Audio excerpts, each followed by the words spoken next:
abilities on this unit, and then a showdown begins. Okay. Say it's my turn, and I want to move this daring Poro to a battlefield. Well, I don't want you to score, so I'm going to incinerate your daring Poro. I'm not happy about that, but it's well within your rights. Too loud. If I wanted Okay. to, I could play a spell with the reaction I don't know if tag, I'm but live or not. I want to, theoretically. but Matt could Oh, also. I am. I'm good, actually. Okay, well, Okay, I am then live. I guess my Poro No. goes to the trash. Oh, I Fine. am.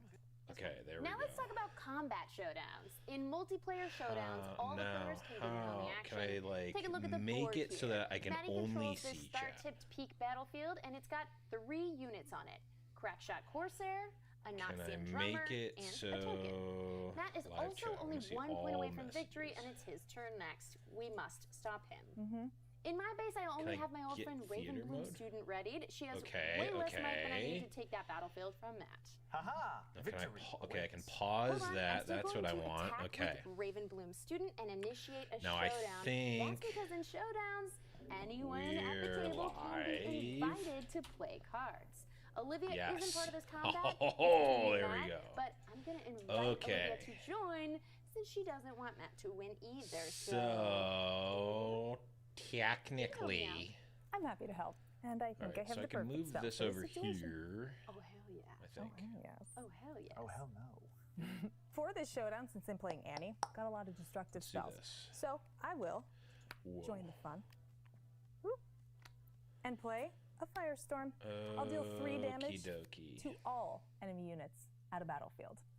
Okay, I don't like that because that also hurts my We've Raven got Bloom 10 student, minutes. which would be destroyed. Correct. I don't want Matt to win, but I also don't want you to conquer it and take the point. live. Becca What's may up, have invited me everybody to join in the the chat? showdown, but See it's still up to me who I help and what spells I play. some peeps in here.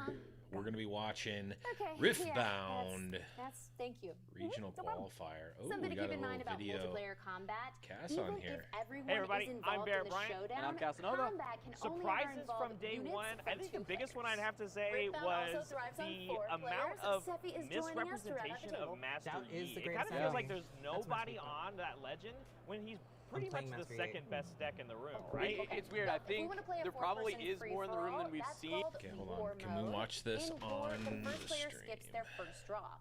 The player going first also removes their battlefield. Even though we have 4 Can I players, we put only this use on 3 the battlefields. actual? No, The I'm player not going doing that. last channels an extra Not ribbon, gonna do and that, it still okay. just takes 8 points to win. But what we We're want figuring right now out is a how we're gonna 2v2 do this. player game. You may be used to seeing Matt Can you as hear my me? Is it too opponent, loud? Is it not but loud enough? today We are we're live. playing What's up? the same team as allies. We Hoping it's Part saved, of to Vanguard. be honest. It always works like this. Anyway, together we need to score 11 points to win. Looks Just like in like war mode, the we're first player does good. not Okay. draw on their first turn, and they discard So, the battlefield. The way it good works levels is for me the at least. player Okay, on good, the good, first good, team good, good, takes good, their good, good, turn. good. Delvin, we're I will delving. channel 2 runes, but because What's I'm going up, first in a 4-player Teklo? game, How I you doing, won't buddy? Draw. With those 2 runes, I'll play this daring We Poro are, exhausted into my base. and The then main end my event turn. will, in fact, be Great, casted. now In play fact, on the Casanova well. is on I the will go main second. I'll broadcast, so channel 2 that's runes. very exciting. I'll draw. Yo, Which is great what because up? I picked up this traveling merchant. I will play him into my base and pass This the is turn. gonna be the Now gonna be it's the back to chill us. vibes Since Matt channel. went I'm first, now it's my I'm turn. hoping I to get a will channel 2 couple, maybe a runes. couple guests to pop in. Draw. Oh, I should probably And I join. will also play a daring I'm like, Poro I'm waiting for people to exhausted jump my on in the base, chat. and I'm that's not even everything. in the. Since I'm I'm going not even in the last, right I will place. channel 3 runes like in all other Let's formats. go to here. And then I will draw a card. Oh wait, no, In we future want turns, I will just channel 2 runes. public Since I have 3 vibe runes, chat. I don't will remember play where the Wielder of Water people go. I think it's in here. and pass my turn. Now it's back to us. Am I tripping Since or is Matt everything went pretty first, it quiet? begins the cycle again, and it's his turn. We'll continue in Maybe this order you're until tripping? either side wins the game, which will be Can you us, right? turn up your YouTube volume? Yeah. I can adjust things on my end, but I Becca, even you aren't good enough to only overcome gonna do Matt as a that if teammate. there's a lot of people that are like, you're way too quiet.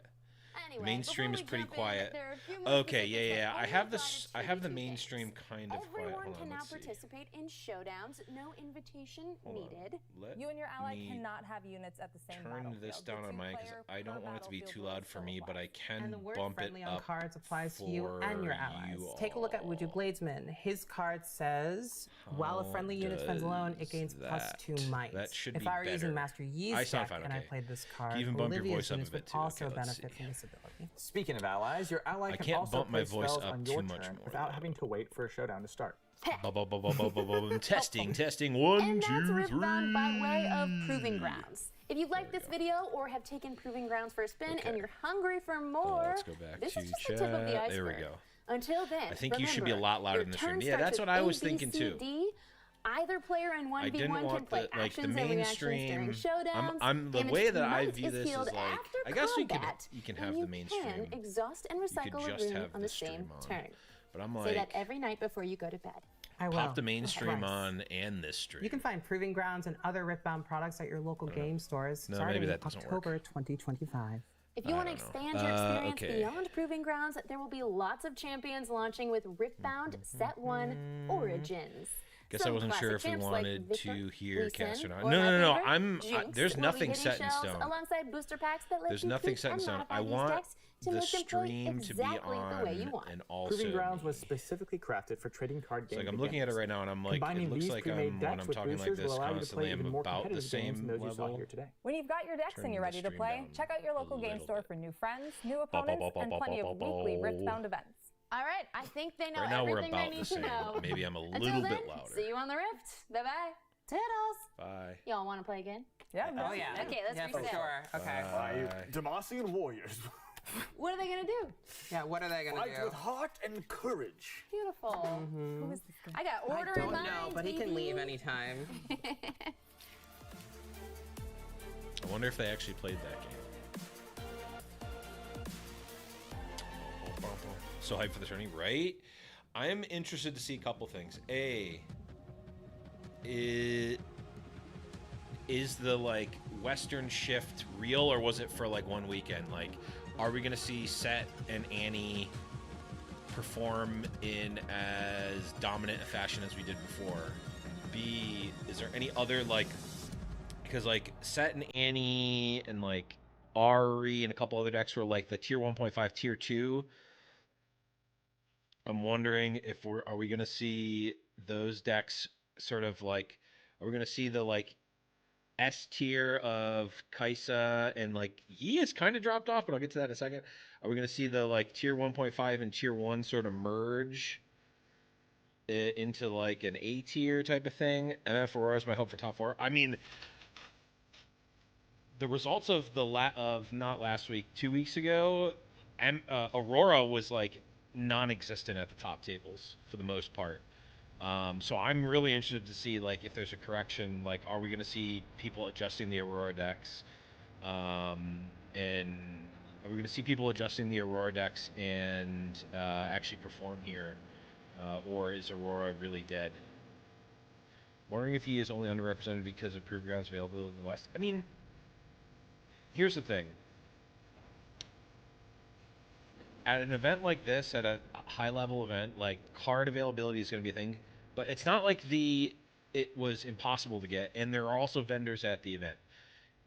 And from being at Vegas, like people were buying cards at the exorbitant amount if they needed them for their deck. Like if you've played at a Magic event or any other type of competitive event, like people are going to pay like. Yeah, you might not have been able to get a Proving Grounds at MSRP, but if you are playing Master Yi and you need the Master Yi chosen champion, and it's $25, like and you flew out to Houston, you're gonna pay the $25 for the Yi or whatever it is. I don't actually know what it is off the top of my head. MF Aurora isn't even the best Aurora deck. Yeah, no, I don't disagree with that, but we'll see. Also, Annie is very represented, and she's as hard. Yeah, exactly. Annie would actually even be harder to get cards for than Yi, because you need to actually get 2 Proving Grounds to get enough flashes for that deck. So there's only 2 flashes in Proving Grounds. So yeah, I guess if you're, the argument of people are playing Yi less because Proving Grounds is not available in the West is debunked. Debunked.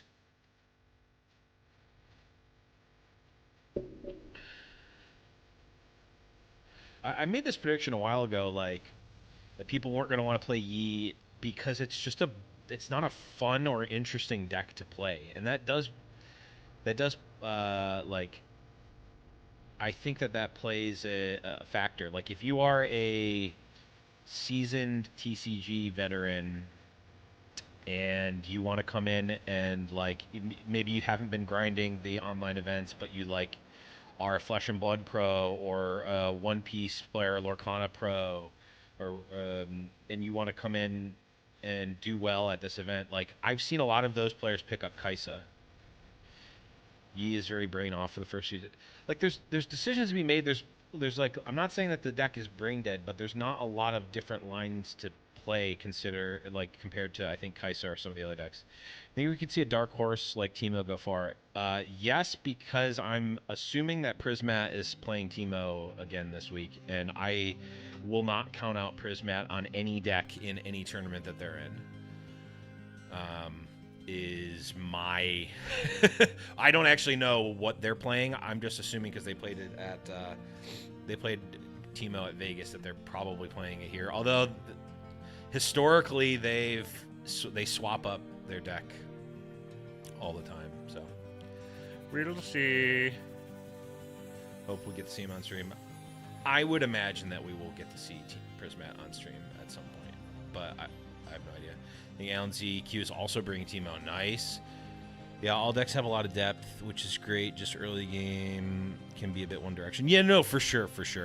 He's not overly complicated, but there are hard. Absolutely.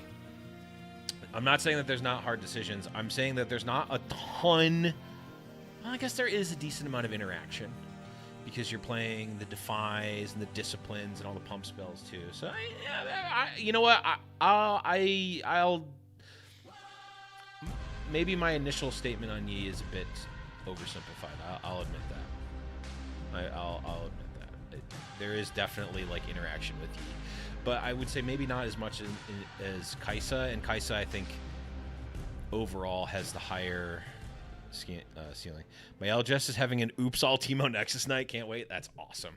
I have absolutely loved the not necessarily casual, but just like almost like zany and wacky nature of Nexus nights and just Riftbound in general. Like, it's finally here. Hello, Riftbounders ooh, from across the we're here. world. Okay, Welcome here we go. Houston, Texas, for the first ever English Regional Qualifier. Only gets better for after Riftbound. Spirit Forge. Interesting.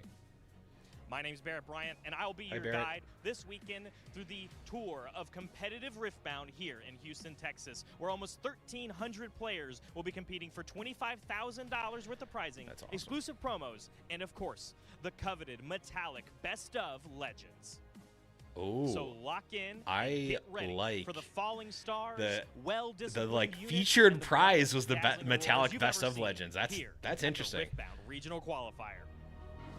I'm curious on where the price of the metallic Over the a Best of thousand Legends are going players to be. Hey, have there's Cass. descended upon Hi, Houston, Cass. Texas for the first Hi, regional Cass. qualifier Hi, Frank. for the English language out here in the West. It's I'm Casanova. joined by Frank Scarron for the call on the first few rounds of today. And Frank, what are you looking for in this very first All the qualifier? cards that look we've so got? nice. Yeah. Yeah, hey Cass, super excited to be I here. really want I mean, I'm mostly just looking one of to them. see some. Hey, great we know decks that in guy. I Riftbound. know- Kinda wanna I see how know this has him. been developing. You know, I there's know a him. lot of cool decks out there. A couple decks maybe stronger than others, but I think people are really starting to Makes it a lot adapt. and easier to I'm just overtake excited instead to of see what 2 people drops. bring to That's the a good table, what point. People have cooked up. Yeah, of course. Like when we looked at the Chinese events, we saw a lot of Kaisa and Yi domination. But even in the first few kind of smaller events that we've had in the Oh, West, those we've had chairs do not look some comfortable. Annie in set resurgence to join that Kaisa. We need to and get, Yi. like, I'm wondering, are we there need to any get other a decks that Herman you're on the Miller lookout that maybe, sponsorship hey, for we haven't seen Riftbound. that big success yet, but might have their breakout performance here in Houston? Not being owned Yeah, by so Falling you know, Star. I'm actually a really big fan of yeah. Teemo. I think that he's like, you know, a little sleeper. I know we had like Prismaticism over in Vegas, had a really good showing with Teemo, and Oh, I think the Frank. deck has a Frank's ton of calling play to it. Teemo There are as kind of things you a can do to adapt as a against the sleeper. meta. I like you know, it. Mundo is a really great answer to Kaisa. If you kind of just reach a stage in the game where he's big enough, they just can't deal with it. And yeah, I'm just really excited. what's to up, see the everybody? next Thanks evolution of for that deck stopping and maybe by. We've see it got- make a deep run again here. Yeah, I think the big 78 one that, you know, people we in mentioned chat. how Hello, Annie had everyone. that good run, but it's been Come that on big in. surge in the West of Get Annie your being get your this snacks, get your really, drinks. Really kind of We're dominant gonna be force. chilling in And it here. feels